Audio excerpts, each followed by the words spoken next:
Hey guys, ang gagawin pala natin ay ganyan po ang gagawin natin. Bali yung naging bakal na po siya.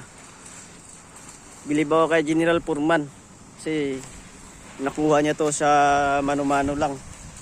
Walang machine dito guys. Mano-mano lang ito guys kasi pag machine, malaki na yung singil. Putol-putol pa yung bakal. Kaya nakuha niya ito sa mano-mano. General Foreman nails ang malupit. Guys. Yung mga pundasyon pala nito guys, hindi po sa Steelmax ito. Ibang contractor po ito. Ito lang sa atin ang Pre, ito lang ba sa atin yung bakal? Ano pre? Ang project natin ano? Okay, ito lang. Oh. Ito lang ano sa atin. Janly Domingo. Maasahan sa lahat ng bagay. Ikaw.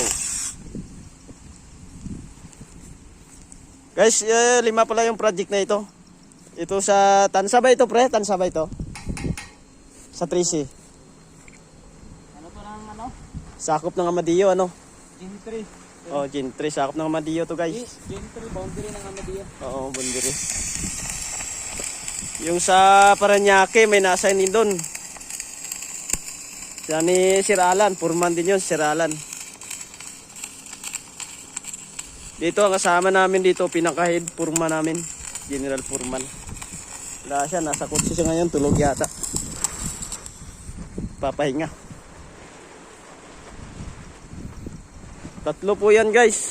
Tatlo po yan ganyan, nasa fabrication pa, inaayos pa. Yung hangin dito.